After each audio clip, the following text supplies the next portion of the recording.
Hello, hello. Good morning, good afternoon, good evening, good time zone. Can you guys hear me? Am I muted? I'm not muted, right? No, I'm good. I'm good. Hi, everyone. Hi, hi. How's it going? There's echo? Wait, there's echo?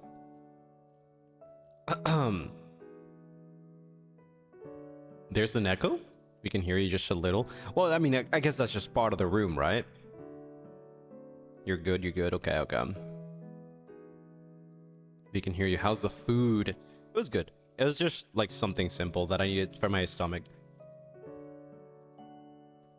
Were you karaokeing? Yes. Wait, hold on.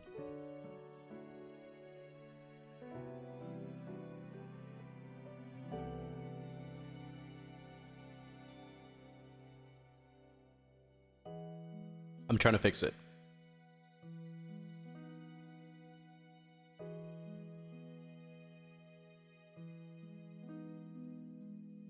I don't know where this setting is, actually.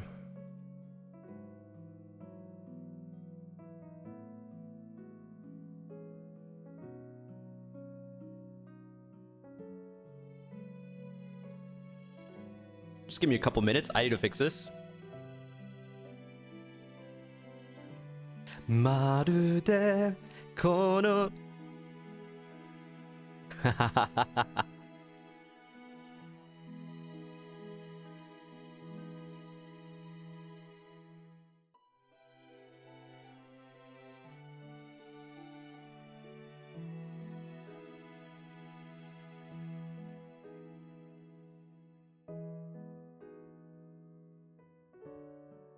Wait, could you actually like hear that? It's not fixed yet, right? Yeah, it's still there, huh?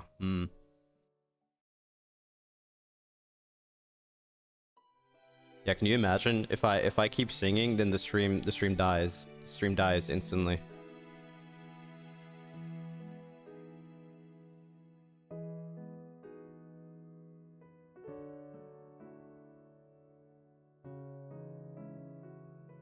Yeah, I think it has to be it has to be something external. Hold on, give me a second.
Hello, hello, hello.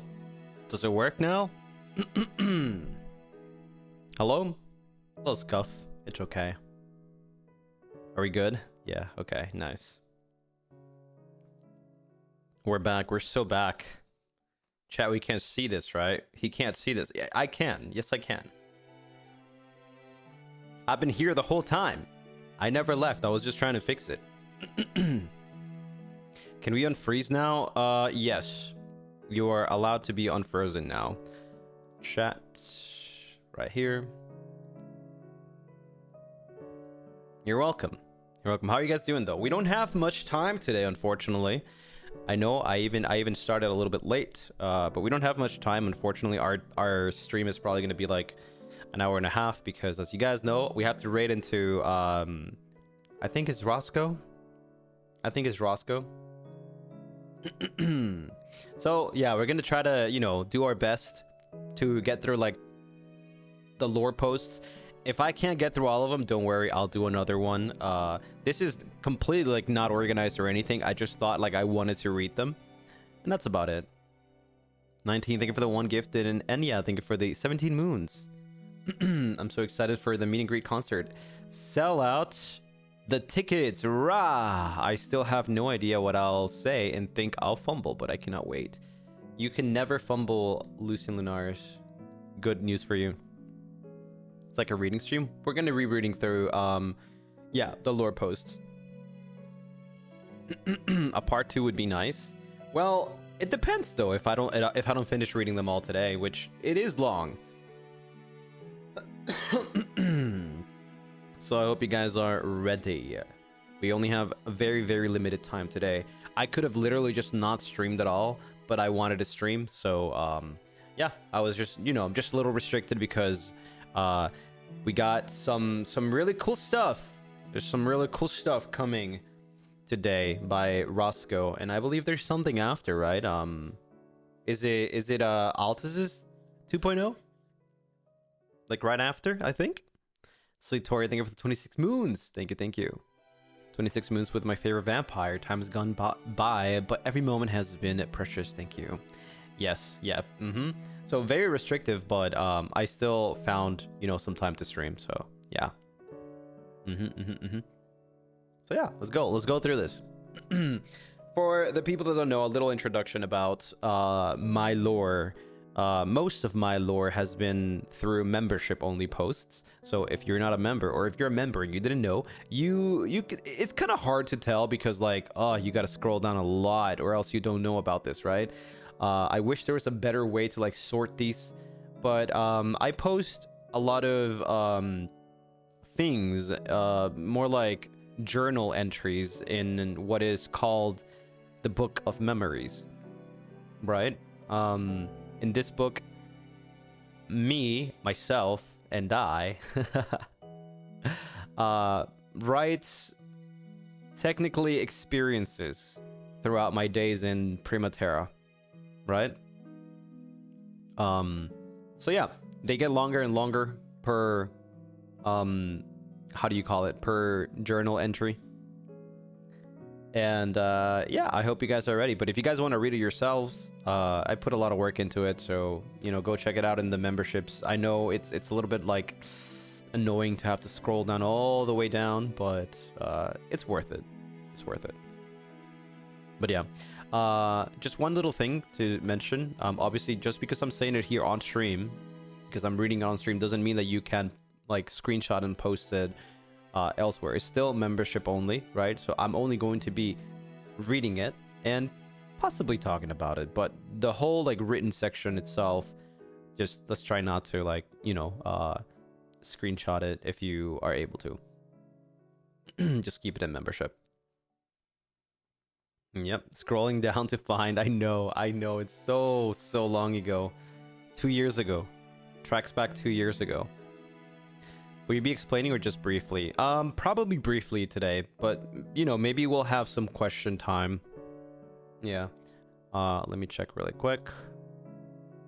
Okay, nice. All right, let's start with the first one. October 20th, 326 CE. That's a crazy time. Crazy date. Today marks 8 years since that day. Reading through these pages scare me and confuses me.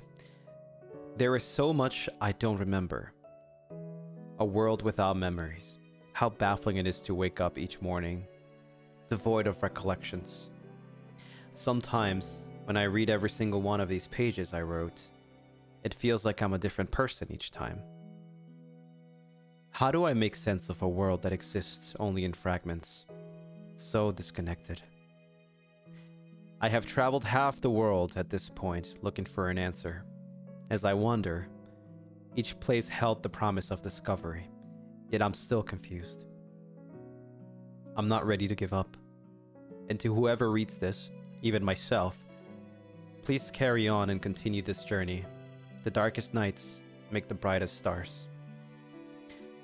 P.S. Yesterday was my birthday. I had a feast. It was the first time in a while I really tasted something. I opened a bottle of wine to go with it. I'm sure he would have enjoyed it too. Yeah, that's sad as fuck. That's sad, man. Oh. This is what happens when I don't read my own entries every, like, now and then. Oh. Yeah, the last part of this is definitely talking about soul. Definitely talking about soul. Thank you for making me depressed a Saturday afternoon. I'm sorry. My bad. My apologies. Yeah. Reading through these pages is definitely sad because they're not really that good. There's some good parts, but like, it makes you really sad, you know? Let's go on the next one here. June 30th, 328 CE. This was 2 years after. Yeah, 2 years after. As I walk through this forest, I wonder the reason of my presence here. Was it merely a chance? Or does Primatera hold some hidden meaning from me? I remember stories of old, from when I was a child. Gossip, perhaps. Legends of a place that can grant you any wish. No matter how far I travel, or who I encounter, the answer is always the same. Past the forest, I stumbled upon a village nestled in a valley. Its inhabitants welcoming yet wary of an outsider like myself. They speak a language I cannot really understand, but their gestures convey warmth and curiosity. Among them, I see a sense of purpose, a rhythm to their daily lives dictated by the cycles of nature and communal bonds. Could this be what I seek? Family? Later that night, I sat by a tranquil lake, reflecting the stars above. I thought to myself, can I count them all? I realized that Primatera has become a mirror for my soul. It really is a beautiful place. Its vastness mirrors the depth of my own uncertainties, while its beauty reminds me of the wonder inherent in existence itself. Perhaps purpose is not a singular answer, but a mosaic of experiences that shape our understanding of life. It's been a while since I got a moment to rest. Still very surprised that the villagers weren't frightened by me at all. In fact, they've been very kind-hearted. I wish I could stay longer, but for their safety, I shall not. Once again, I find myself amidst the vibrant landscapes of Primatera. There still is so much mystery in this world. I want to believe my journey here was not by choice, but by a curious twist of fate. I remember seeing pictures of this, not pictures, but like fan art of this specific entry, and I really liked it. Like, they portrayed it so well. Yeah. So yeah, basically my lore is just like portrayed. No, it's told. It's told. My stories are told by my journal entries, right? I literally, I'm not kidding you, I don't remember writing this. So this is as if it's my first time reading it, right? I am hit with the same emotions as you are at this right moment. This is exactly how I must have felt when I first read this. But that's the whole purpose of the Book of Memories, right? For me to be able to go back and read my own adventures.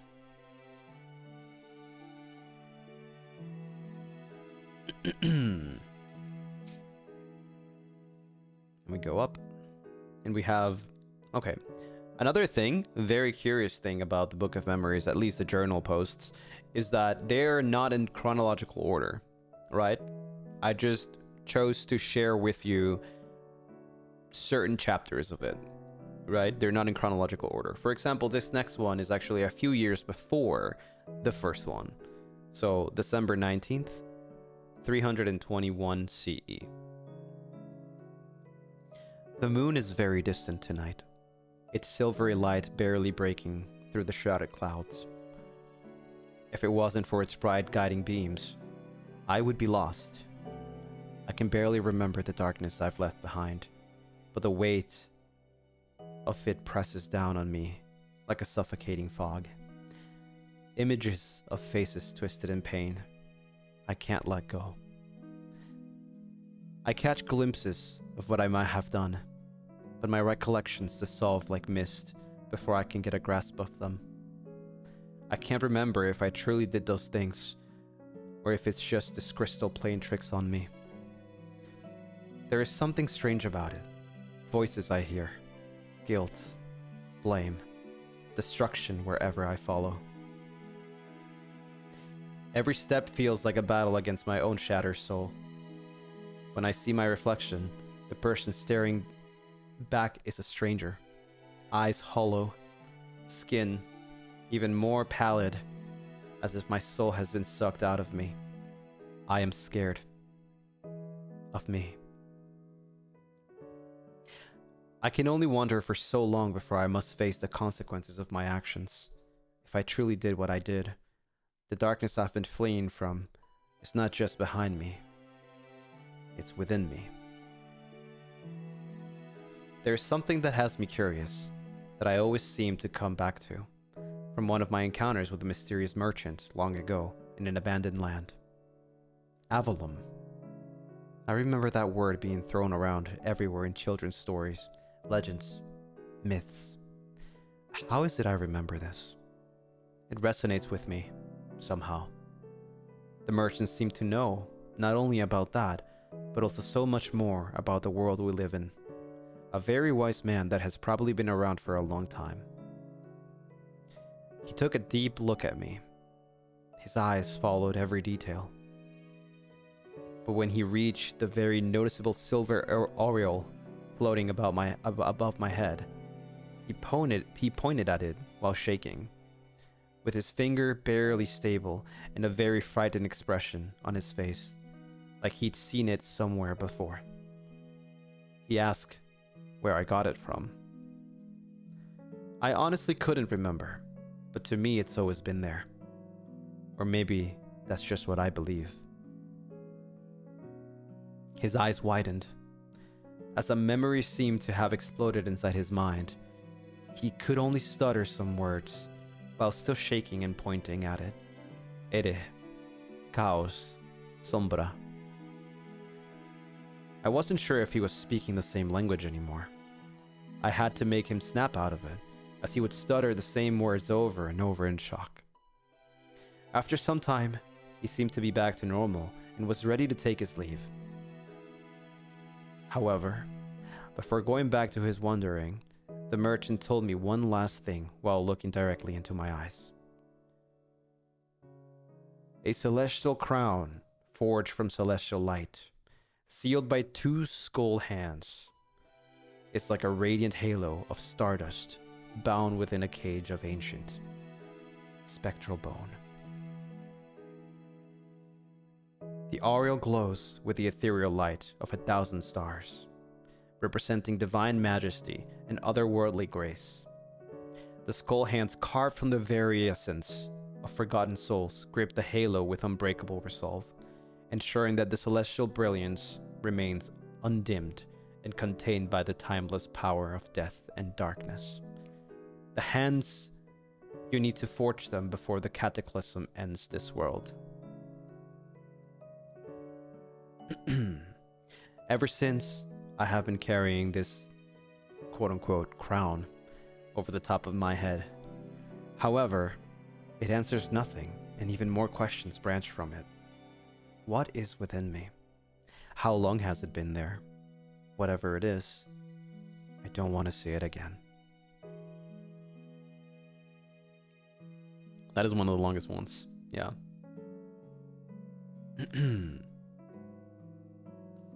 Something shadow. Yeah, I wonder what language that is. Do you have or not have the hands at that point? I did not have the hands at that point. They were crafted. Now, how though, right? It says it right there. It says it's kind of like a recipe that he gave me, right?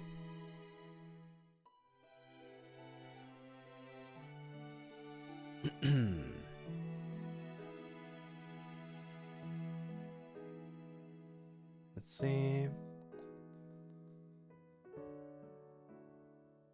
We have one 2 years later. January 1st. 323 CE. As the dawn breaks on this new year, I find myself in a small town filled with soft, white, glistening snow. The cold wind bites at my skin. The past still haunts me, like shadows stretching across the ground, whispering questions I don't know how to answer. I often find myself staring into the faces of strangers, searching for a flicker of recognition, as if one of them might hold the key to the person I used to be. I think it's very awkward at times, and most of the time people are too scared to talk to me. Looking at the kids and the adults having normal lives, sharing moments and throwing snowballs at each other gives me a feeling of angst. This curse has taken everything from me, but why my memories? Speaking of memories, there's actually a reason why I came to this specific town. It's one of the few places I remember my family visited at the start of every year. It reminds me of them. It's interesting how selective my memories are at times, but perhaps there's something I can find here that can answer some of my questions. It's a very cold place. Unfortunately, I did not come prepared. It seems the temperature in this town is about 4 Celsius or lower, but because of that, I was able to verify something I never had the chance to. This veil. It protects me from the freezing temperatures. It feels so warm and fills me with a feeling of relief, which leads me to the conclusion that this is not just an anti-magic veil, like the old stories told. Its protection properties are beyond celestial. So far, I've been able to test it against objects, fire, magic, and the sun. But never have I tried to test it against freezing temperatures. The veil itself is a deep black color that seems to absorb the very light around it. It has an otherworldly texture, something like nothing else I've touched. Almost like a fabric woven from shadows. At the center is the crest belonging to my family. Or at least, that's what I remember. It resembles the shape of a shield, meaning protection. I heard stories about this veil when I was a child, and how it can nullify the very essence of magic and natural elements, creating a protective barrier against magic, natural and chaotic forces. I am not sure where it comes from. It was given to me at birth. I've asked countless times to an infinite amount of people throughout the years and haven't received a single answer. But how can such a powerful relic exist without voices that know about its existence? My ancestors believed that by using this relic, they could contain and control the dark powers that would be unleashed. They spoke of a desperate bargain made during a time of strife, when hope was dwindling, and the allure of forbidden powers seemed to be their only salvation. I feel very drawn to its history, but also terrified of what lies beneath the surface. The whispers of temptation call my name, urging me to explore the depths of my lineage and the dark choices that shaped it. But what if this relic still holds a connection to such dark power? What if it's unleashed once more? It's not real. That's just a kid's story, right? But if they were really true, just how much more terrifying can the truth be? I need to keep looking for answers.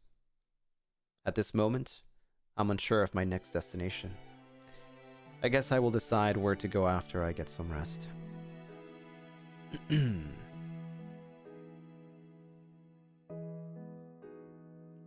you go. That's the kind of like a little bit of story of Veil-sama. Hi Lucien, yesterday I spelled your name wrong for accident. My bad, by the way. It's okay. You're fine. I just like to joke about it. Veil-sama origins. Technically, a little bit of it, but not completely its origins. There's definitely more to it, yeah. Let's see, what else do we have here? I wonder if I still have any more lore posts, or we can just go to the questions. Surely I should have at least one more, right?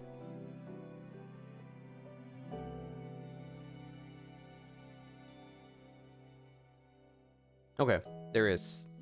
This is not a... Okay, this is crazy. This is not an entry. This is not a journal entry. Yes. This one's crazy. This one tells you pretty much a lot of the story, okay? So prepare yourself. Centuries ago, there was a noble lineage of ancient vampires, once rulers of the night and stewards of arcane knowledge. They became feared, and other races and clans envied them. They were the strongest vampires of Primaterra. They were betrayed by the Association because of how much more powerful they were. The Association feared the Lunaris. The Association feared the Lunaris. The Association consisted of witches, warlocks, elves, beastskin, humans, and more representatives of the world of Primaterra. A coalition of elder races united to curse the family, a hex that would end the lineage of the Lunaris. The Lunaris. I keep saying Lunaris. I'm not used to seeing my last name. I'm so used to Lucien. He likes us. I guess I just keep thinking about Lunarists. Anyways, the curse of 100 years. In 100 years, the hexed child would be born. That child would bring about the demise of the Lunaris. The prophecy of the devil's child would carry on. The elves cursed his memory so that he could never know about his origins. The warlocks and witches warped his magic so he could never use spells. And the beastskin twisted their hunger, making their thirst for blood insatiable, even among their own kind. The Lunaris had no idea what was about to happen. 100 years passed, and several children were born. However, there was one special child with an uncommon aura. Everyone was confused. This had never happened in the family before. Because of this, the queen of the Lunaris family blessed the child with one of the rarest gemstones and relics of the noble family. This gemstone had been passed down from generation to generation, red as the blood vampires thirst for, and shaped almost like a rhombus. Not perfect, of course, but beautiful to the eyes nonetheless. The child's name, Sol Estaris. Life went on for about 10 years. The association was beginning to worry about the hex. Did it work? More than 100 years had passed, and the Lunaris seemed to be thriving. Something must have gone wrong. One day, at the festival of the goddess of the moon, where high families of the association gathered for celebration, the cursed child began to have visions.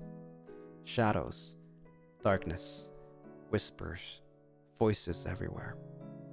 They wouldn't stop, until he couldn't handle it anymore, and in the blink of an eye, he lost consciousness.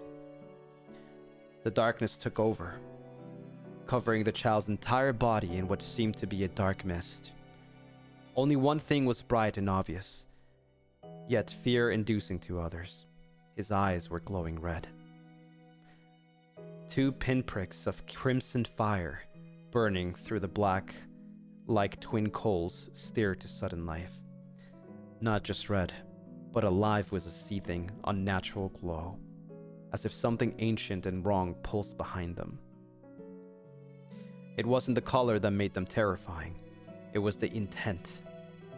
Malevolence oozed from their shape, as if some primal predator had awakened and remembered your scent. In that brief moment, the world grew colder, quieter. Even the wind seemed to retreat. All the negative emotions the child felt were enhanced and intensified. Fear, revenge, guilt, anger, disgust, jealousy, sadness, loneliness, apathy. With a scary smile on his face, the child went on a killing spree, slaying every single living creature with pleasure, leaving none alive to tell what happened. This was the curse of 100 years, the curse placed upon the noble Lunaris family 100 years ago by the Association to extinguish the feared vampire race. However, it wasn't over just yet. The child went from village to village on a rampage, killing, destroying, causing chaos wherever he went. The elves, the witches, the warlocks, the beastskin, and even the humans weren't safe. They could never have seen it unfold the way it did. The bloodthirst was satiated, I think that's how you pronounce it, after the massacre, and the child calmed down. He finally woke up, but he was wrapped in confusion, with no memories of what had just happened. To him, it felt as if he had only passed out for a couple of minutes, but in reality, it had been a long day. He went back to where the festival had taken place, only to find everything destroyed. Flames and blood spattered everywhere. Anxiety clawed at the child's insides, but it was the nausea that truly unsettled him. An instinctive revulsion that churned in his stomach the moment the coppery tang of blood hit the air. He saw every single member of the nobles killed and dismembered.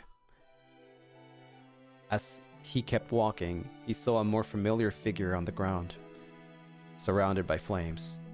His childhood friend, Sol, the only person who had offered him friendship. Regardless of how different he was born from the rest, he was there, lying on the floor, his body covered with blood and a face of sadness that the child would never forget. A red crystal pulsed brightly beneath Sol's clothes, its light shimmering through the fabric over his chest. The child's eyes caught the glow, and without hesitation, reached out and grasped the gem.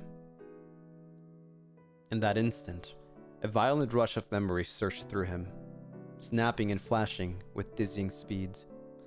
He saw everything he had done, yet struggled to believe the truth unfolding before his mind's eye.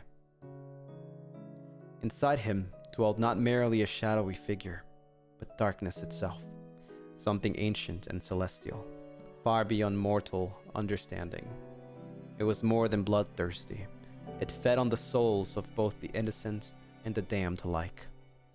An entity that had existed before time and space were born, older than the universe itself. That's the longest one so far. Yeah.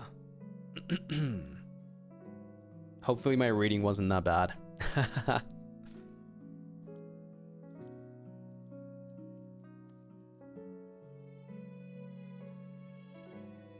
I recommend rewatching Akuma no Ko right after this entry. The first and second hit you harder than before. Yeah. Akuma no Ko and my lore video, right?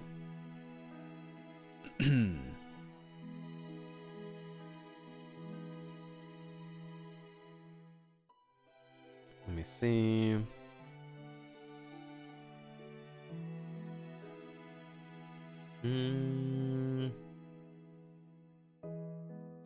Yeah, and then we have like, it's kind of hard to explain. It's kind of hard to explain, but I think it might be a little confusing for a lot of people. Okay, we're done with the lore reading, so we can start like maybe like going for some questions and stuff. But just to get it out of the way, I know it might be a little confusing, but I don't know how to explain it. Let's just say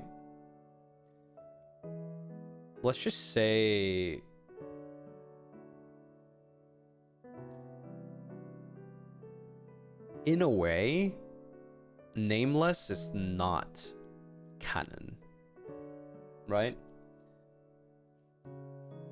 Whatever we just read has nothing to do with Nameless. And I said that before. I mentioned before that Nameless is not canon. At least not Nameless, right?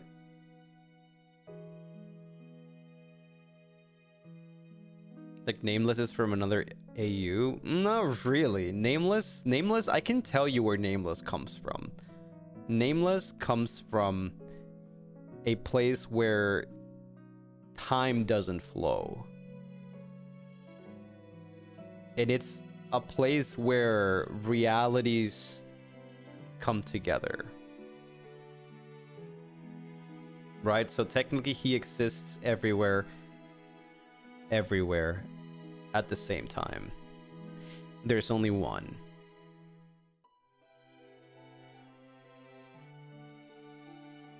Hello, Roy. Yeah. But Nameless, it's not just like, you know, it's not just like a singular entity, if that makes sense, right? Even though there is only one, which is kind of confusing. That's why I didn't want to get into this like too much. Nameless is not a singular entity, but it is a only one exists. Who is Nameless?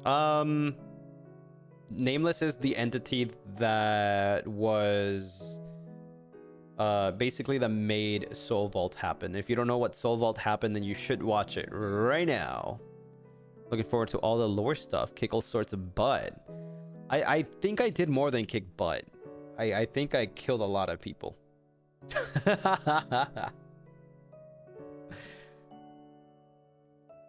He's on his own timeline. He exists in every timeline.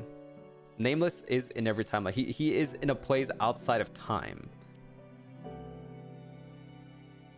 A celestial.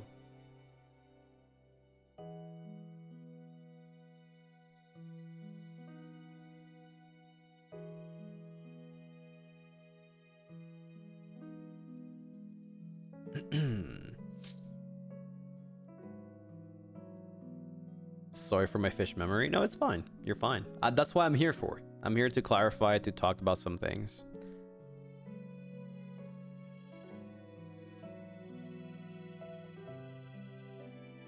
L mentioned? I like to think that all of the AUs or all of the things that I make, like, they exist in many side universes, right? Even though they're not the canon universe of FSBEN. Is he more like a dimensional being? He's beyond that. Nameless is beyond being dimensional. A celestial. I know celestial technically means like it's just kind of hard to tell. It's just like, it's really hard because we haven't gone there. We haven't gone there, and I can't say too much about it, but yeah. He's just like beyond life and death, beyond time. Is he like a god? He's up there. Yes, he's up there.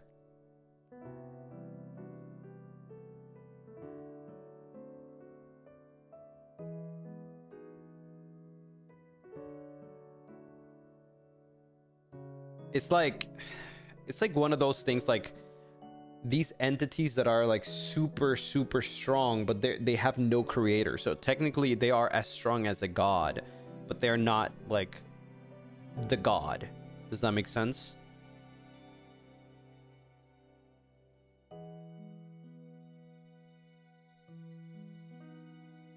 But he is also not a creator. He has more to do with chaos, destruction, shadows.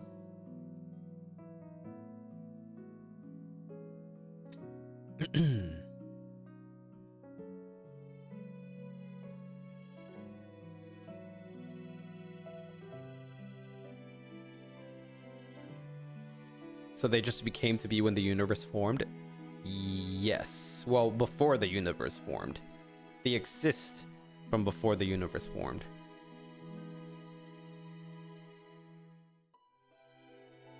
Nameless watches over us but can't do anything to us? No, Nameless can do a lot. He can do whatever he wants. Like, he pulled that many people, you know, to do Soul Vault, for example. It's like a primordial beings kind of thing. Yes. Primordial. Yes. That's the good word. Primordial.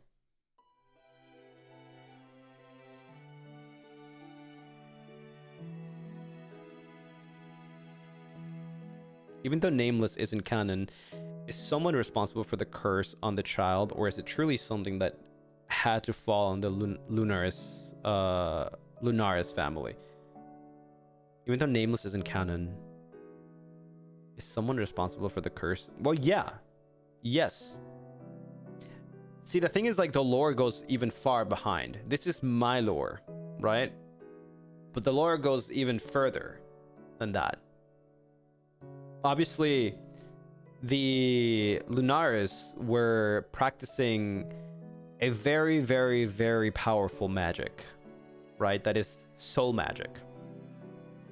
However, that magic was way too powerful. It got banned, prohibited, right? Because the only people that could actually harness that magic was the Lunaris, the noble family. But being able to manipulate souls is not something that you can't do without consequences, right? And so obviously all that power was drawn from somewhere. Yeah, the power to manipulate souls and be able to do anything with souls was drawn from somewhere. Like it was being granted by something, right?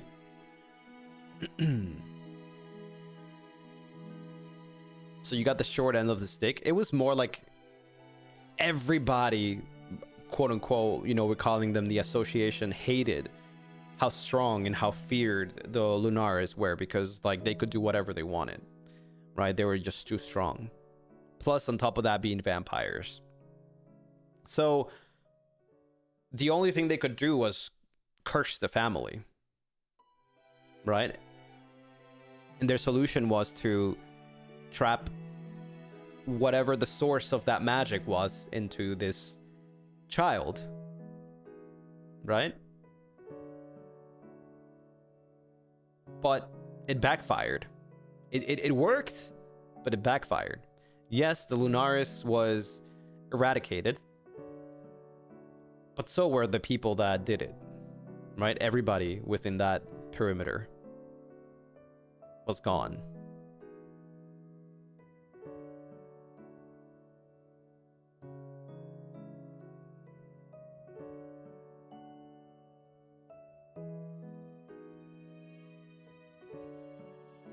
The others curse you by trying to trap your power? No. It's more like they cursed. Like the curse was like all of that power source, because like I said, there's you can't just manipulate souls with no consequences, right? You have to draw that power from somewhere. It's like any kind of magic, right? It's like, imagine you're trying to do alchemy and you're trying to, I don't know, you know, the equivalent exchange, right? It's kind of like that. It's kind of like that. which is the reason why it was forbidden. It was too OP. It was too strong, right? So imagine trapping the source of that, like whoever was like giving them that source, right, inside the body of a child. Which, by the way, when the, again, we're calling them the association, because I'm not going to say the elves, the warlocks, the beastkin, the humans, whatever. So it's all together. They call this curse the curse of 100 years, right? They thought that whatever they were trapping inside the child's body was a demon. But it's beyond that. They thought the demon was the one that was responsible for, like, giving its power to the Lunaris to harness the soul magic.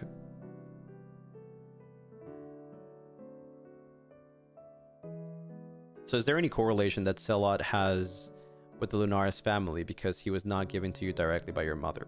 There's no correlation. No. Selot is a completely separate thing. And it's like an heirloom if you think about it, but not really, because it's not passed down through the family, right?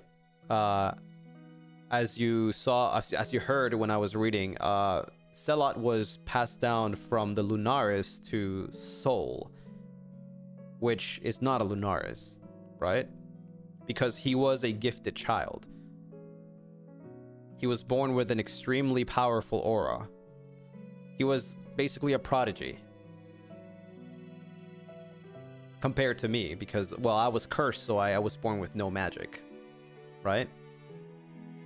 But he was a gifted child, and he was, as like a, kind of like a recognition, he was given Selot. Yeah. And it's kind of funny that it just happened all at the same time, because me and Soul were born in the same year, right? And so, like, everybody thought that the curse fell upon Soul because he was so, like, extremely powerful. Like, he had so much magic in him, right? Everybody thought it was him, but it wasn't. And that's where it all went wrong, right?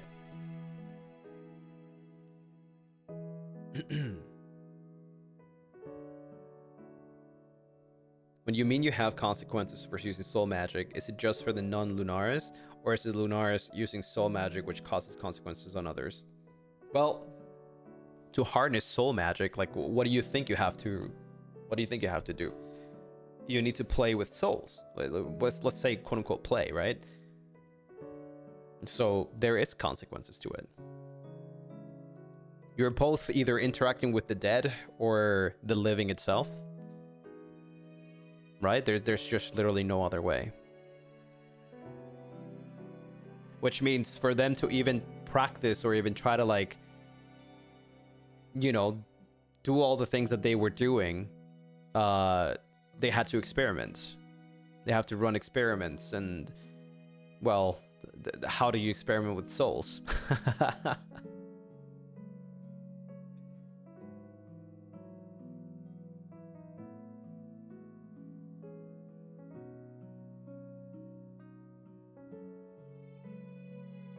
Does it corrupt the user's soul then? It does not. No, it doesn't. It's just extremely powerful. So soul magic is like the taboo of magic. It is, yeah. It was completely forbidden. It was a completely forbidden magic.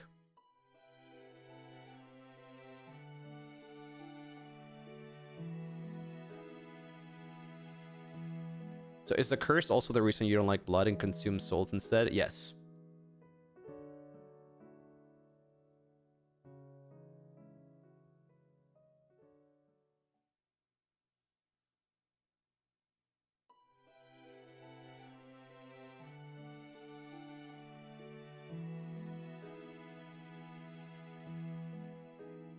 So I wasn't wrong. I was like, wait, but Soul wasn't cursed. It sounded wonky at first, but I see that they were just mistaken. Yes, they were just mistaken.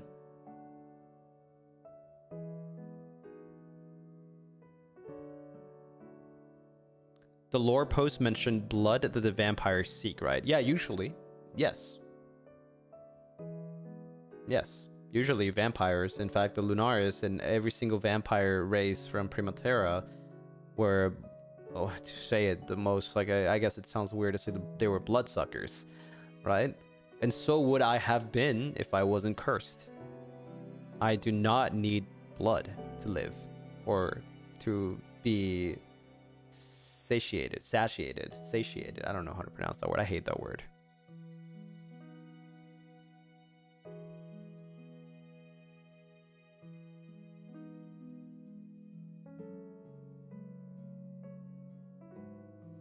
I find it interesting due to the lore video. I thought the vampirism came as a result of Selat and the incident, not before. No, I've been a vampire since I was born.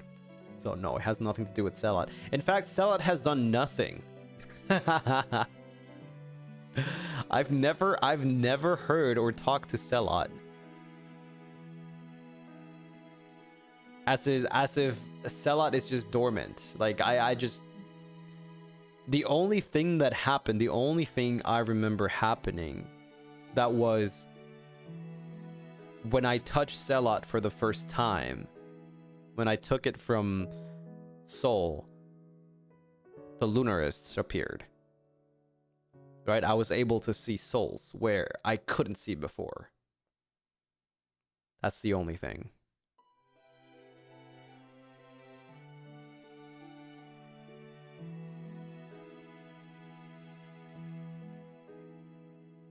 The Lunaris were using forbidden magic the whole time knowingly. Yeah, that's why it got banned. That's why they were feared.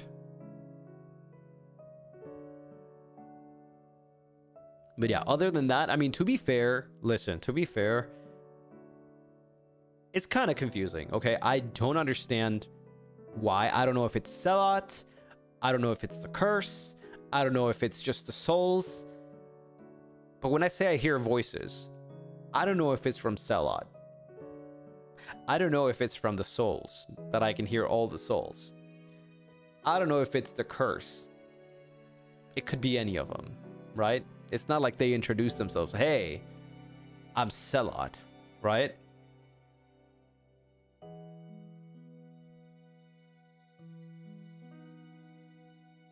What about the memories that came back after you went on a spree? That was kind of like when I touched Selat. That happened when I touched Selat, but yeah.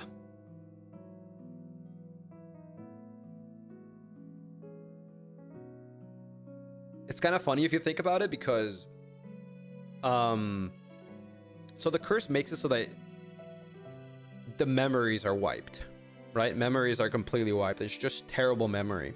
However, if you notice in past of the journals, I mentioned how like sometimes my memory is like very selective, right? Like I remember some good things rather than bad things. I like to think that's Selat. That's like helping with that, I guess. But maybe it isn't.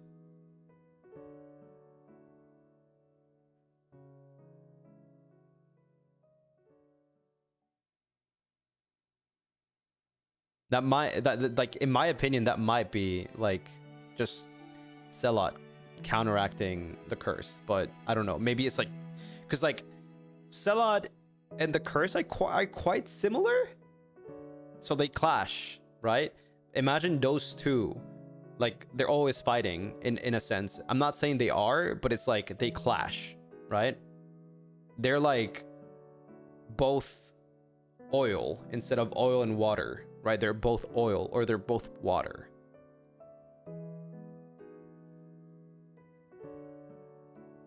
Can you hear voices after you? No, I could hear voices before Selat.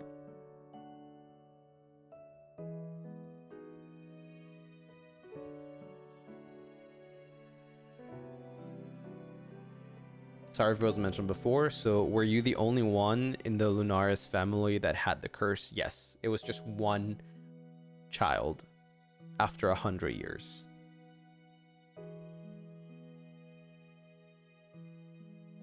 Hi, Lucien. Got a question. What will you collab with Haka again? Never. I hate Haka. Frick that guy.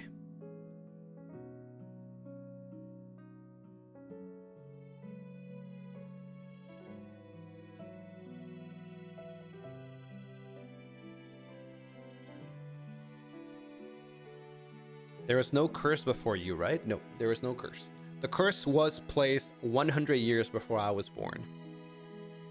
But there was no curse before me. And mind you, it's not just a simple curse. It has to be a really powerful curse, which is why there had to be so many families from so many different races involved, right? Because if you were to be able to just destroy the Lunaris with just one person, then what was the point, right? You needed to have every single one go against them. You were the first in the family to have this curse after it had been made, yes.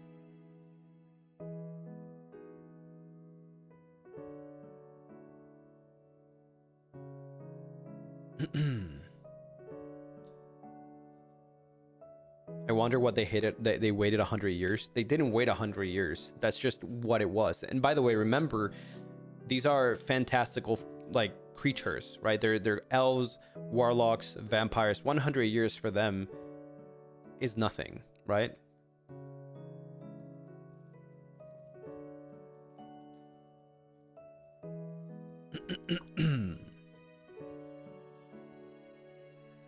The Lunaris didn't even know the association had put a curse on the Lunaris, right? Because it happened 100 years after.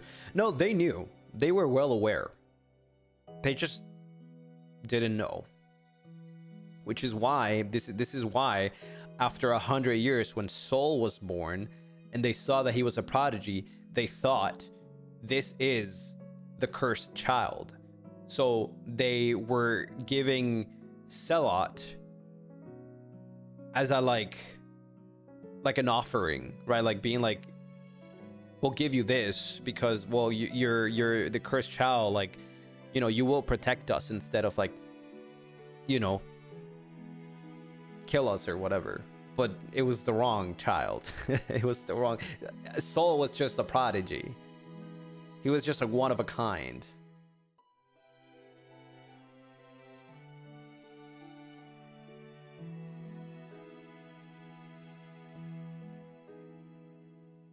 They only knew after Soul was born. No, they knew about the curse from before, just rumors and things, you know.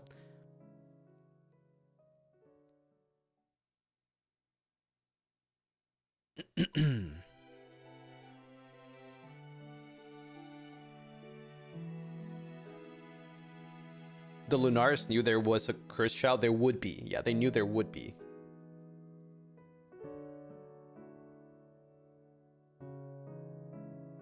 Basically, Selot, like, the queen giving Selot to Soul, or I guess Soul's family, or Soul in general, it was just kind of like a blessing, you know? It was kind of like a blessing for, you know, because they knew that there was a curse. But they didn't know who it was. They couldn't tell. They just don't know exactly what it was. If they gave you the crystal instead, will it stop the chaos? I don't know, to be honest. I don't know. That's a huge what if, though.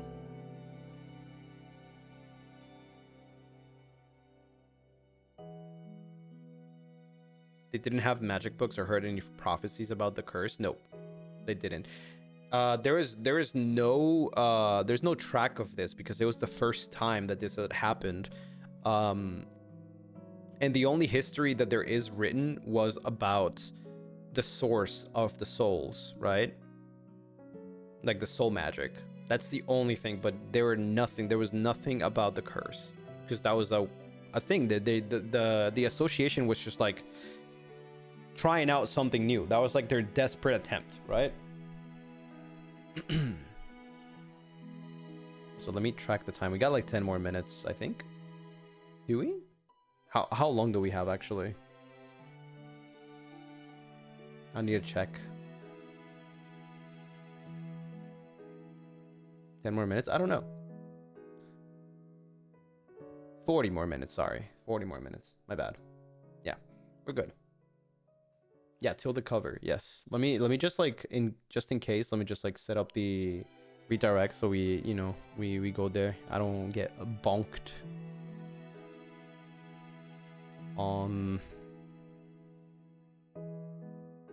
Roscoe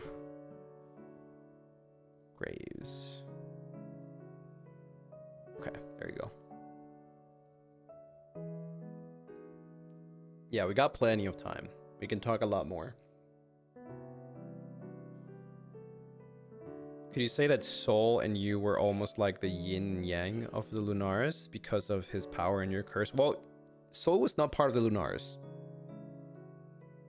He was a whole completely different family, which means their family did not practice soul magic.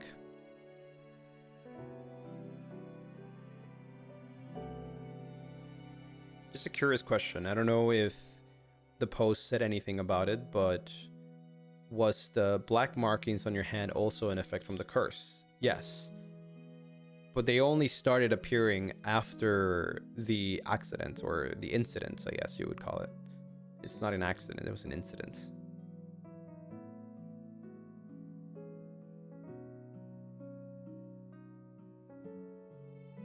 The Soul family was just like a trusted family. Well, if you think about it, so basically there's a hierarchy, right? And the Lunaris were at the top. They were the nobles.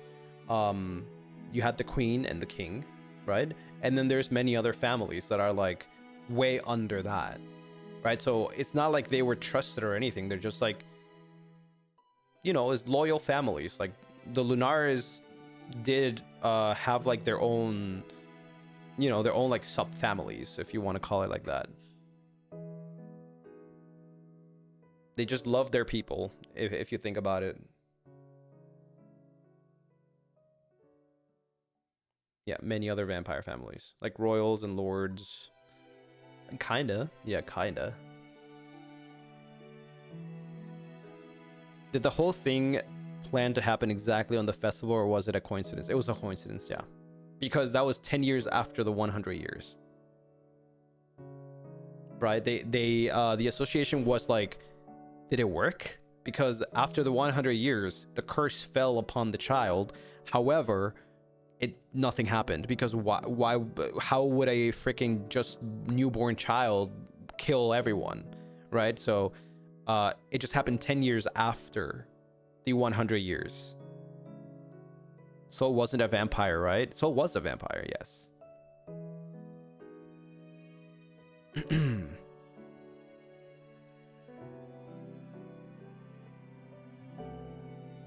There's no reason for the queen to give Stellot. At the time, they didn't know that was their name. They never knew that was the name of the crystal, right? The prisma. It was just a gemstone. That was kind of like an heirloom. The curse was triggered by the festival? No, not really. It was just an enhancement of like negative feelings. It could have happened 15 years, 20 years after the 100 years. It could have happened at any moment. It just so happened that at that time, the child was feeling negative emotions, and those were enhanced by the curse. And so it just took over. This is probably a dumb question, and you probably can't answer this, but do you think another incident could happen? Yes. Yes. 100%. It happened.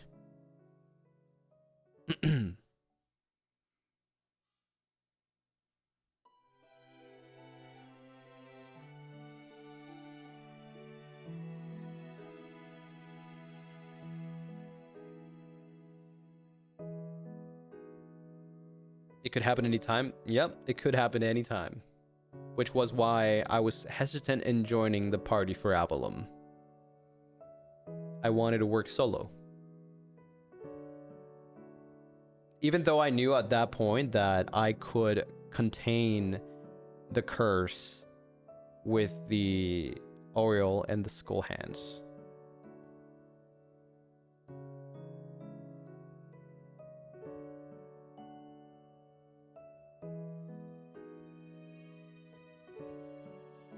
The whole destruction follows wherever I go. Yeah. It happened many times. It was not just 1 or 2 or 3. It happened many times throughout the years. Which is why, after a while, I thought a lot of shit was happening. So I'm going to get this book, and I'm going to call it the Book of Memories. I'm going to write on it. And hopefully, if a future me reads it, they will remember everything I did. Because every time I read the book, I did not remember anything. Like, I was like, did I wrote this? Like, was this me? I don't remember this. It happened over and over and over and over again.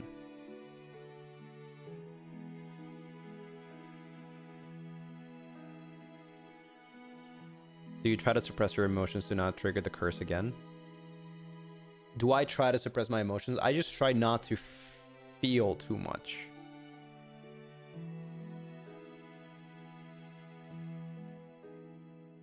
If you wear your crown, does the risk of it happen decrease? Ever since I was able to craft the hands, it didn't happen again, right? And then after coming to Gaia, after a while, I was able to take them off and nothing has happened. So I don't know if it's just selective, but nothing has happened. So, and then I went back to Primaterra not long ago to do some more studies, but I did just in case wear the crown.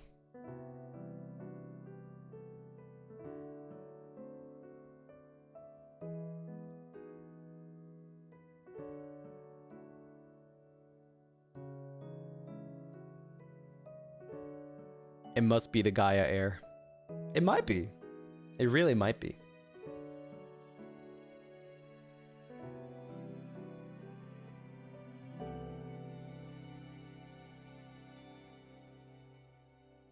The entity is just not as strong in Gaia. I wonder. You know, I wish I had the answers to that. I wonder what could it be. Does the stuff on your body spread continuously, or only if you use the magic, or it slaps, or it just stays like that? The more I use it, the more I use soul magic, it happens. Yeah, it takes over.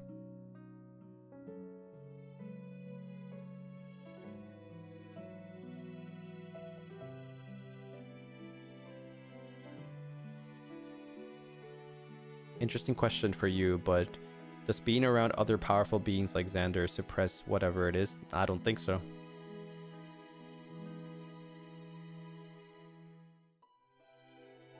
Do you think your black markings is a resemble of the blood from the incident? No. It is not. I can tell you that.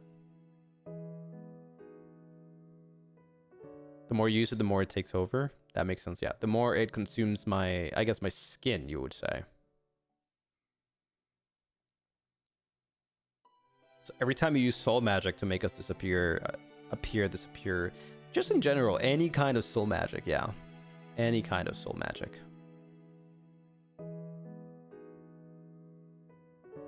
That means if you control us, Lunaris, you're using soul magic, and the black marking spreads, or it doesn't. It does. It does spread, yes. You're correct. Does Veil-sama also help you in a way with how powerful it is? So Veil-sama has anti-magic properties, but there is more to Veil-sama, right? Veil-sama was, I don't know exactly how it was crafted. I still haven't gone there. Like, I haven't found the information about that. You got to remember that even though I am the one that knows the lore, right? I am also like very immersed in it, right?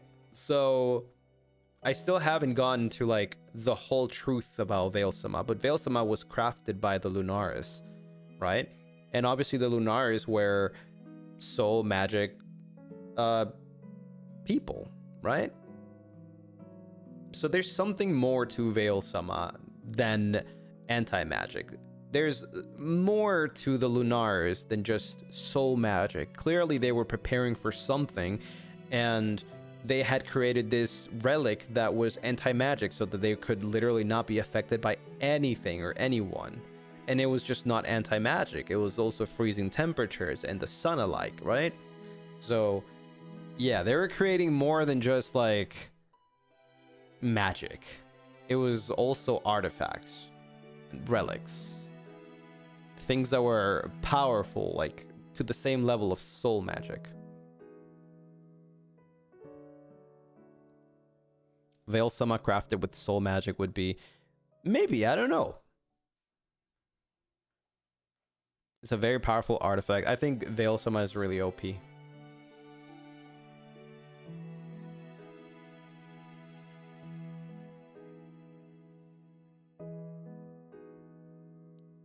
I wonder why would they give anti-magic relic to a child that originally can't do magic. But now I'm thinking it was to protect you from others. Yeah, exactly. They knew I had no magic at all.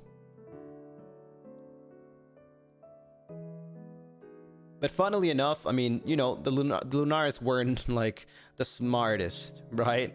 They just thought that it was like, I don't know, like my magic would like grow eventually, right? They didn't think, oh, this is the cursed child. No, it has to be the prodigy, the one that has like an immense aura. That one's the cursed child. They were a little stupid, I would say.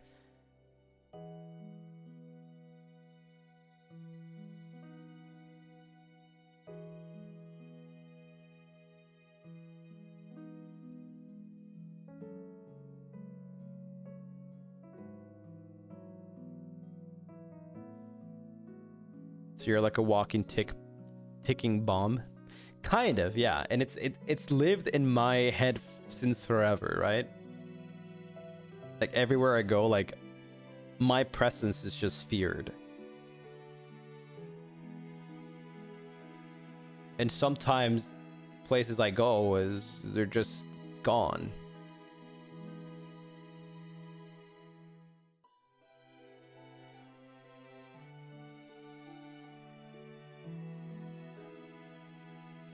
You say you don't get dreams, or is it because of the curse? I just don't get dreams, yeah. I don't know if it has to do anything with the curse.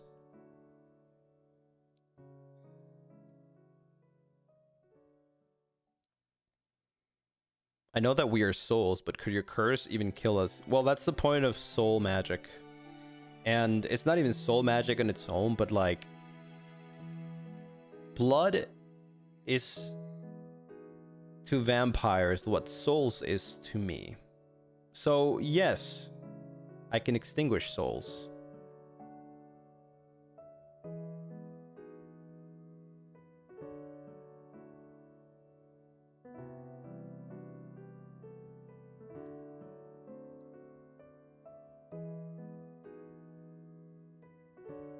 Aura farmed so hard they feared his presence. I don't blame them. They can probably sense. They're magical creatures anyway, so like, you know, I'm sure they can sense.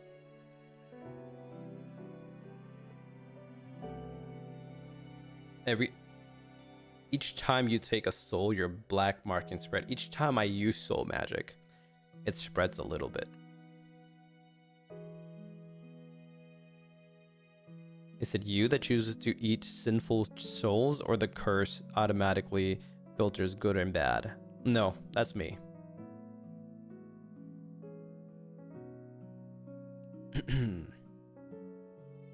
I've learned to like know the difference because it's been so many years. So yeah. When it's spread, does it hurt? Not really. It's like you barely even feel it.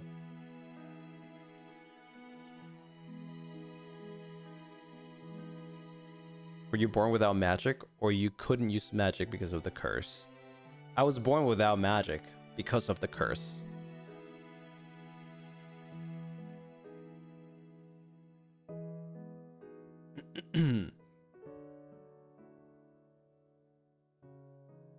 Here's a funny fun fact, by the way. Funny fun fact about the D&D campaigns that we've been doing, the past two. The reason why I can do like freezing magic, like, you know, like ice magic, is because that's all you can do in D&D. There's no soul magic, at least not for like beginner levels, right? But technically the soul, the dead, is cold, right? So it's kind of like you have to like use your imagination a little bit. It's soul magic, but because it's D&D, right? It's ice, right?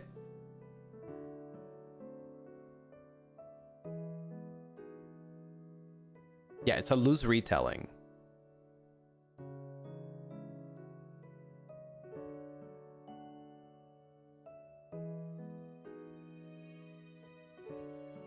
That's the D&D equivalent to soul magic. Not necessarily, but in our story, it is. It's like a way to explain it to people. Like, I'm not gonna be going to everyone, yeah, I can do soul magic, right? I'm not just like telling everyone that. But it's like, that's what people perceive, right? That's what people perceive from me. Oh, this guy can do like cold magic, like ice magic or something like that.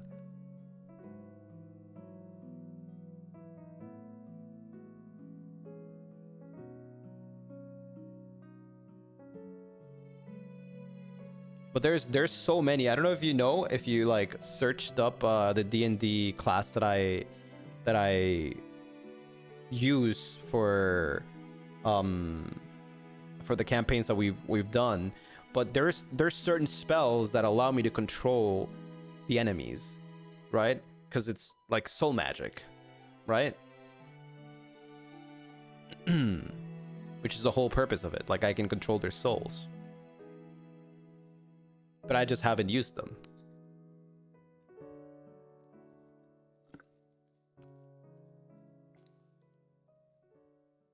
Actually, I did use it once, didn't I? I think I used it once. I don't remember. Is your body temperature also cold naturally? Yes.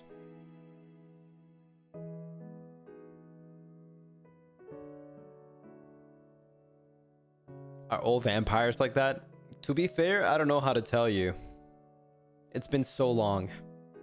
I can't tell you if like every vampire is cold, but I can tell you I am.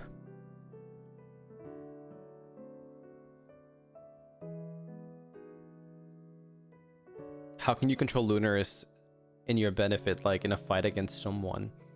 Well, nobody can see them, so it's more like I'm just like, for them, I might be just a psychic. Telekinesis.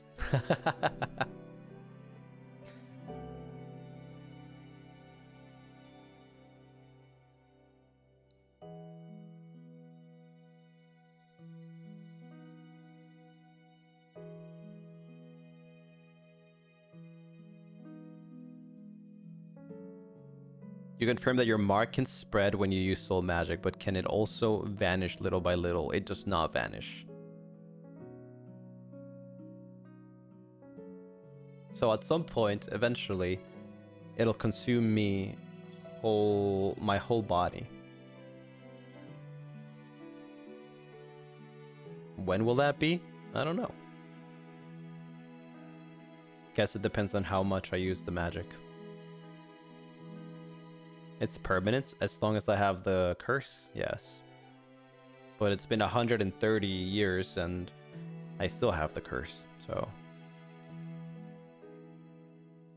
it cannot be reversed, no.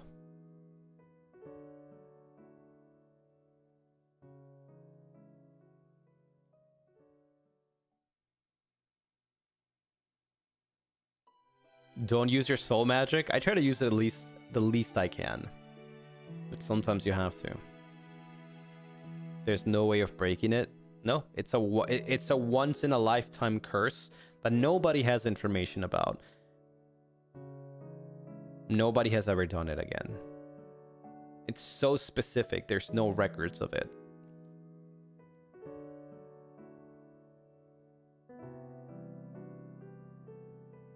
And the only things that you can know about it is like stories of old.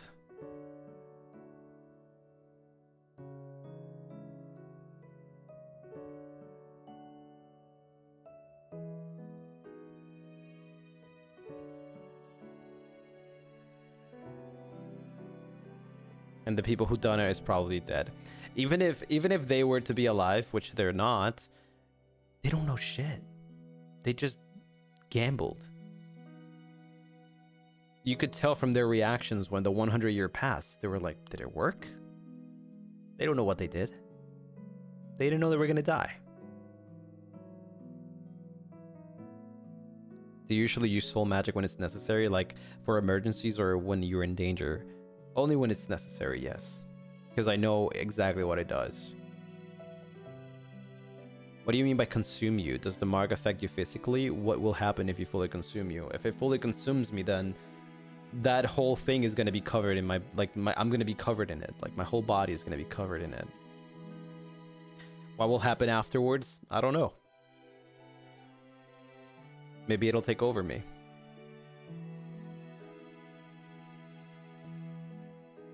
When was the last time I used soul magic? I use it almost all the time. And your conscience will be gone. I don't know, really. I wish I knew. There's no records of this. Nobody knows about this. I don't know what will happen. So part of me wants to know. Part of me wants it to happen. To know like what's gonna happen, right? But I seem to be in control literally 100% of the time now, right?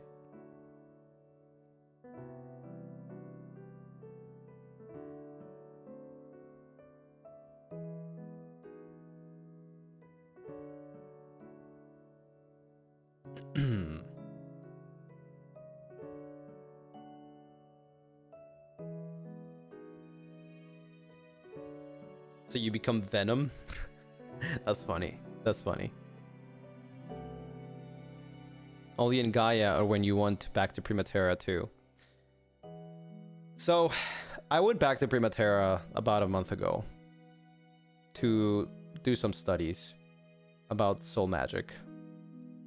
I figured a way to not necessarily have to use soul magic, but still be able to feed. Still be able to use other things rather than soul magic. So, you know, while I do have the curiosity of like what would happen if I just were to let it consume me, I'm also kind of scared, you know, because what if it takes over me? Like what if that same incident happens, but I can't come back, right? So yeah, I've been looking for alternatives and I've been studying a lot.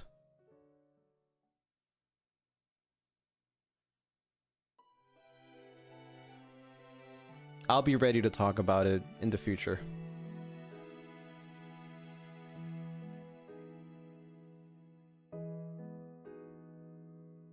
Would Avalon be able to stop you if it ever happens?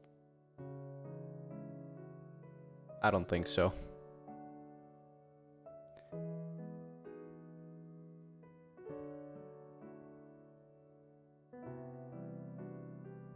I feel like you would probably need all of the Prisma.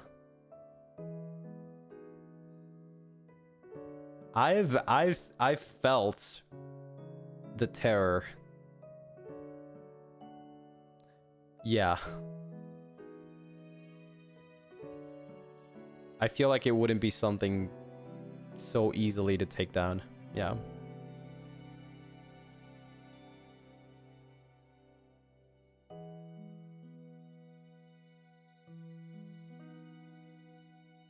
How much of it has consumed you? Well, you guys can't see it in the 2.0, but it is more than in the 1.0.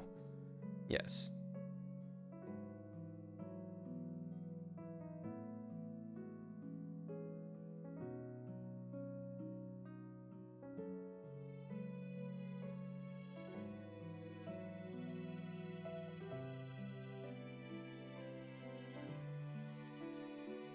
How much? It's a little bit more.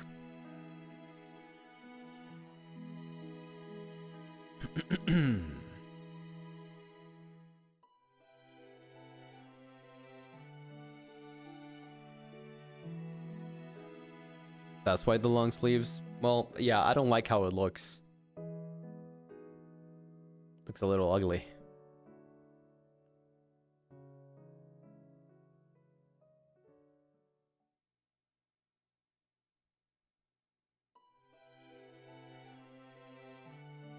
Will we see more of it in your 3.0? I'm not sure yet. I'm not sure yet. Again, I don't have no information about my 3.0, so we'll see. Unwanted birthmark. Kinda, yeah, kinda. Yeah, I think it's gonna be okay. I think it'll be fine. Again, I am taking measures, right? I want to study. I want to learn more. I don't want to just like not do anything, right? There's still a lot of things that I want to know. That's the whole reason why I set on my journey. Do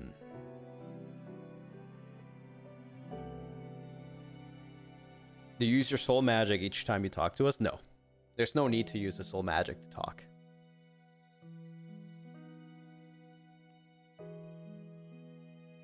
Again, soul magic has nothing to do with you.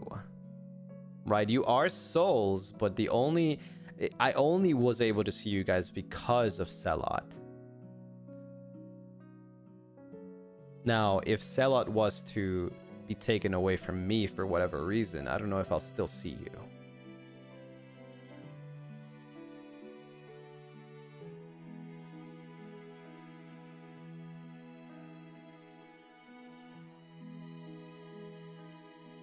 So I have to make sure that Selot is safe.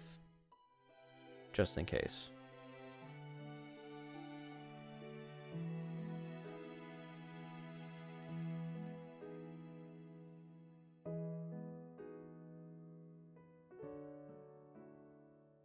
Somebody glue the crystal to Lucy, please and thank you. No, it'll be fine. I've got a lot stronger. I've been training. And I'm not talking about just physically.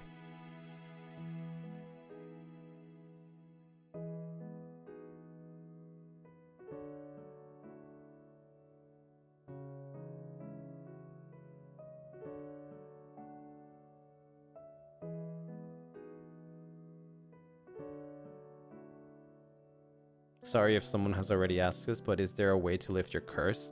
There's no records of it. There might be a way, there might not be a way.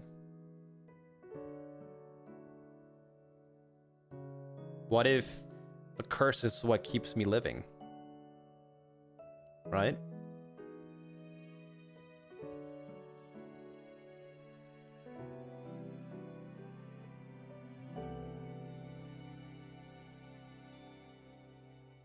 Are the Lunaris able to cover your mark with stickers? Make them look pretty? Please check Discord. I saw. Don't worry, we're fine.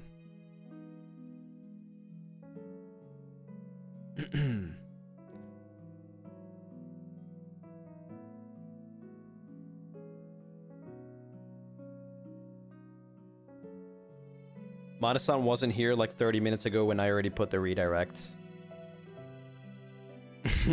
They're not watching.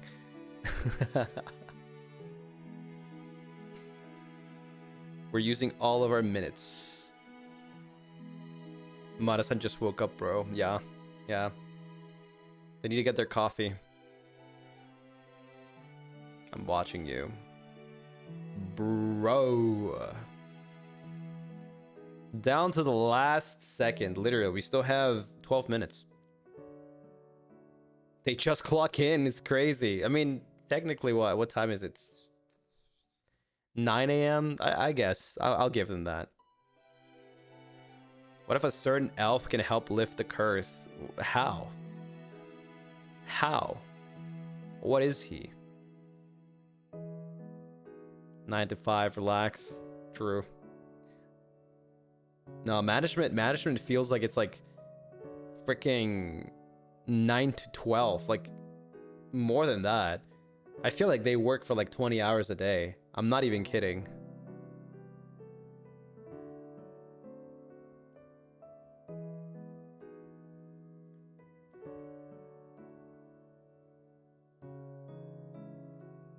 Four hours of sleep?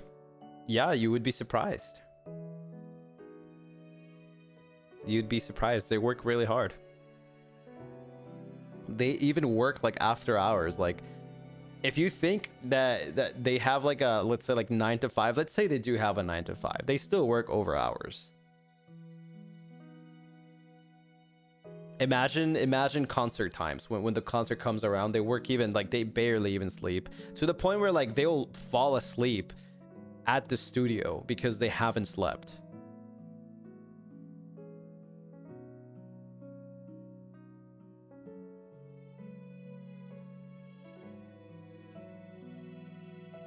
Any memories with any members of Avalon that you can remember from Primaterra?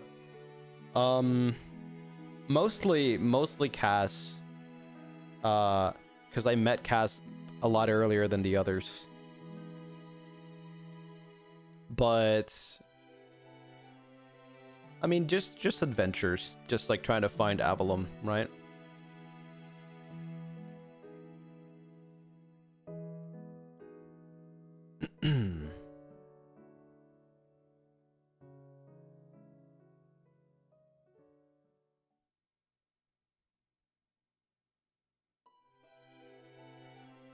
Akachupa for Monosons. Thank you. Arigato, arigato, arigato gozaimasu. Thank you. I appreciate it. Thank you for the Akachupa. Do you remember it slowly by yourself, or did Cass tell you the past? No, I have my book of memories. Very reliable.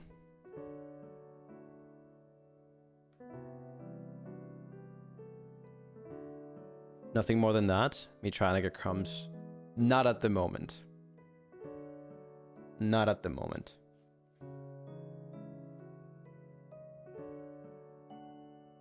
Trust all book of memories. Indeed. It's very useful. It's got pretty much everything. Almost.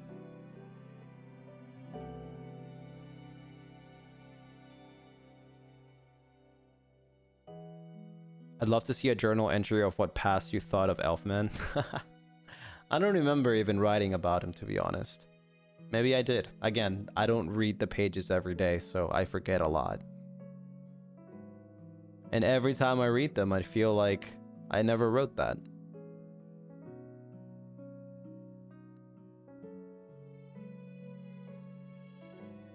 Can't remember if this was mentioned, but when the time did you meet Cass? Was it before the incident? It was after. Way after.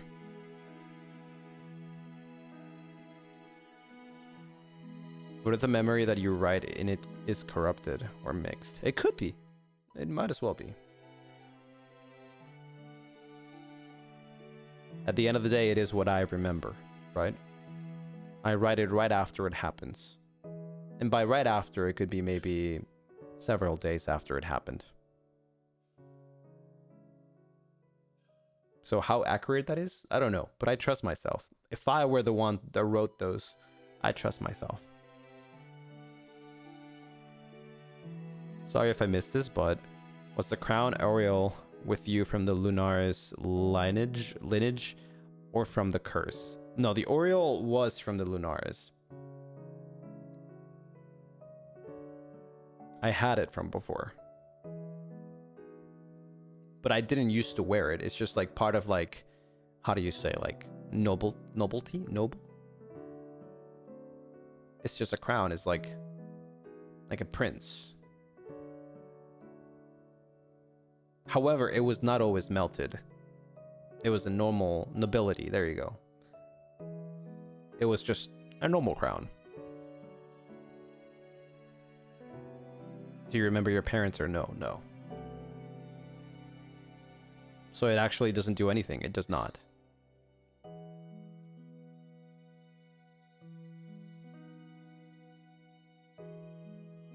Not the like the crown by itself, no.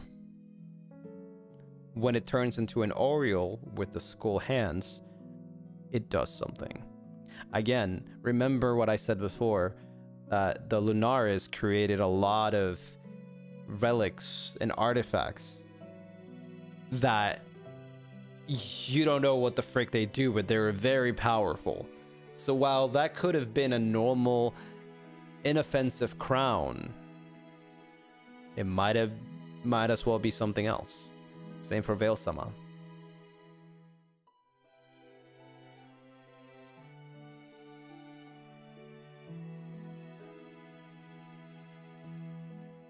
just by itself, it can't do anything. But when you made the hands, it resonated in a way.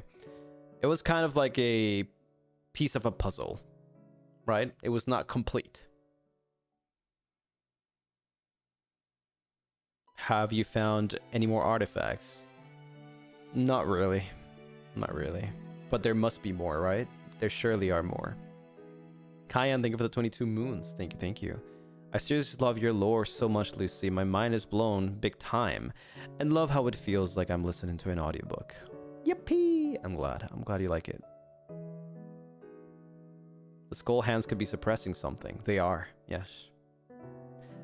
Do you try to find those relics when you go back? I've been wondering for 100+ years, trying to find answers. Anything that resonates with Veil-sama or the crown, and I haven't found anything, but surely there could be something else, right? Maybe there's more pieces.